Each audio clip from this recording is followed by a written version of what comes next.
Up on the walls and man the LMG! This decade, video games became more immersive than ever.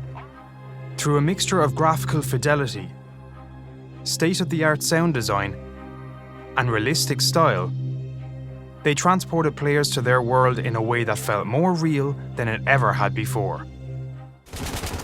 In the case of Battlefield 3, it brought you to the front line of a war zone.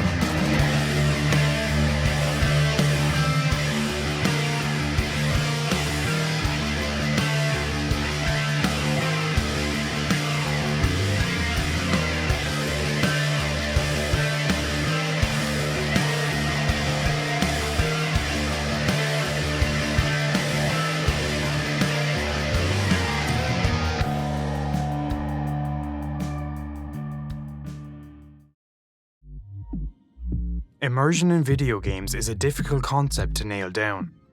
Sometimes it can mean having cutting-edge graphics, other times it means a full 360 VR experience, and sometimes it can be as simple as an authentic-sounding voiceover performance. In the case of Battlefield 3, it was several different elements that grounded you in the action.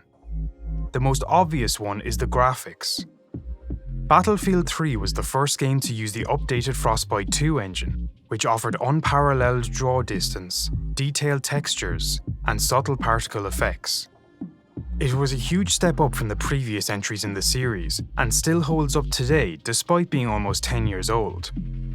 The colour scheme may have been stuck in the PS3 Xbox 360 era, where anything other than grey was seen as Salvador Dali-esque avant-garde experimentation, but the overall visual design of the game was clean, simple, and effective.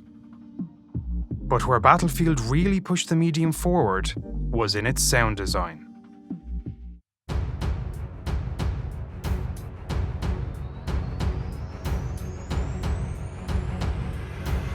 The clatter of gunfire, a distant explosion followed by screams, the rumble of a tank as it roams a nearby street, the thump of footsteps as they close in on your position. Battlefield 3 offered an audio experience that has only been surpassed by subsequent sequels in the series made by DICE. Not only did it ground you in the world of this war zone, it also served as an important communication tool for the player. Footsteps could be used to gauge enemy position, and the sound of tanks served as a warning for any unprepared grunt. In the world of Battlefield, you need to have your ears open to survive. These elements came together with guns that felt satisfying to use and a pulsing score, to create a riveting experience for fans of the series and newcomers alike. This game significantly increased the popularity of the series, and that is in large part because of the immersive elements mentioned earlier. But it's also because it tied into a trend that had already been popularized by a game released 2 years previously.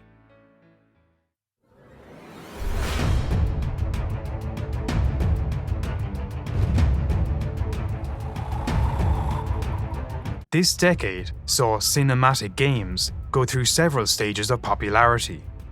From the explosion of Uncharted and Call of Duty clones to the backlash in the form of the Souls games. While plenty of games had offered thrilling, movie-like experiences before, it was Uncharted 2 that presented the most potent distillation of the cinematic experience. For both good and bad, it influenced every single-player campaign for most of the coming decade.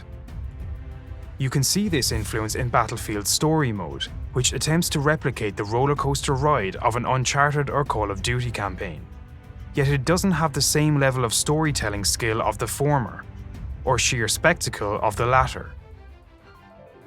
It was a very forgettable story that ran through the same post-9/11 American military wet dream of prevented terror attacks and foreign operations, which Call of Duty had already ran into the ground by this point. The gameplay offered little more than the usual firefights in tight corridors that other shooters had in spades, while occasionally offering a very constrained piece of environmental destruction. So, if Battlefield 3's campaign was so lackluster, how did this cinematic and immersive experience connect with players?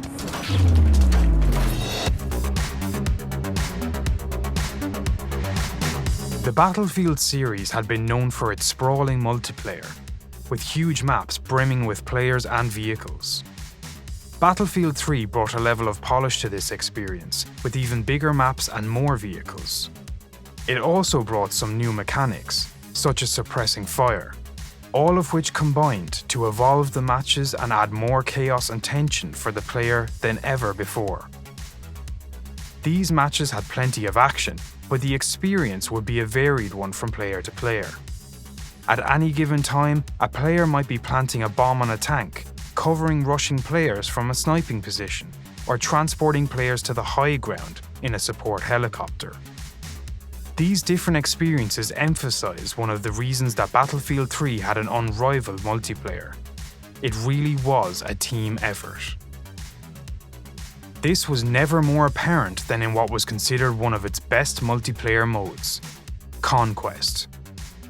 This mode involved capturing several points on the map while a ticket tally slowly counted down. Tickets being the term used for team points within the Battlefield universe. When a team held more than half of the available capture points on a map, they would enact what is known in Battlefield as a state of ticket bleed on the opposing team. This would drain the enemy's tickets at a steady rate, factored by the amount of capture points they were currently holding. The longer each team held a capture point on the map, the slower they lost tickets. When a team had multiple capture points on a map, it became harder to defend each one. Teamwork was therefore essential if the team wanted to hold on to these and maintain their dominance. If every player just ran into the fray, running and gunning, then you would quickly lose out. Different roles were essential, not just by selecting a different loadout, but by contributing to the team effort in unique ways.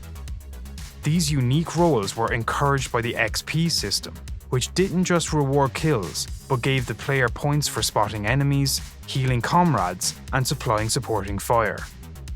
This also meant that less confident players could take on a supporting role during a match and still feel like they contributed to the win. They could also get some points to level up and to unlock better gear in the experience point system that was becoming ubiquitous in multiplayer shooters at this point. This broad range of Battlefield roles was also reflected in the use of vehicles. While other shooters such as Halo offered some vehicles, they tended to have a smaller selection with more arcadey controls, which, in fairness, suited their particular gameplay types. In Battlefield 3, each vehicle had its own skill set and learning curve. Sure, you could jump in a chopper and be swooping around the map easily enough in minutes, but it took a while to learn how to use these vehicles effectively in a match. Every vehicle was powerful in its own way, but they all had a weakness that could be exploited by a particular player role or weapon. This helped matches to feel balanced and ensured that they never felt completely dominated by any one type of vehicle. There was no better thrill than planting some explosives on a tank's tracks, or nailing a jet with a well-timed RPG. All of this was supported and enhanced by the visual and sound design that, as mentioned, was unrivaled at the time. Matches could be battles of epic proportion, or tense gunfights in claustrophobic corridors. The sense of scale achieved was incredible and led to thrilling encounters that the single-player mode could not match.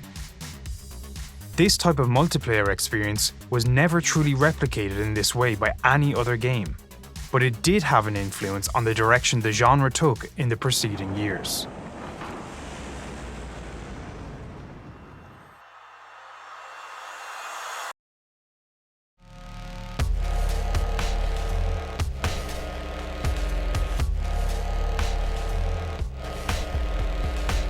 The sprawling maps and the non-linear path to victory would come to influence the explosively popular Battle Royale genre, which emerged in this decade.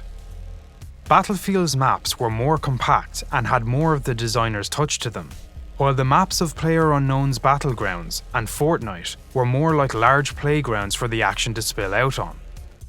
These games ratcheted up the tension by adding in item procurement and no respawns to the Battlefield formula, which led to a more anxious but no less intense experience. Another connection between these types of games is the range of experiences a player may have in each match. Similar to Battlefield, a player in one match may be running and gunning, sniping from a secure position, or causing mayhem in a vehicle. It's these varying ways of playing that show how Battlefield's diverse gameplay options and freedom of expression have shaped the Battle Royale experience, more so than the more narrow, focused multiplayer modes found in the likes of Call of Duty or Counter-Strike. The Battlefield series itself has been scrambling to keep up. Battlefield 1, the World War I-based reboot of the series, had disappointing sales, and while EA have added a Battle Royale mode to Battlefield 5's multiplayer, this has not led to the surge in popularity they'd hoped for. It seems that the series is now in the shadow of both the newest Call of Duty games and the uber-popular Battle Royale games that it influenced. Despite this, the legacy of Battlefield is still a strong one, in both its influence on the FPS genre and its technical achievements. Perhaps its next evolution will bring the series back to the top.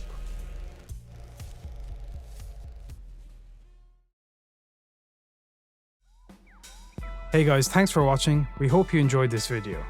We'll be back soon with the next entry in our countdown. We also have a new podcast coming soon, so watch out for that. In the meantime, if you enjoyed this video, please drop us a like and subscribe to our channel so we can make more videos like this. See you in the next one.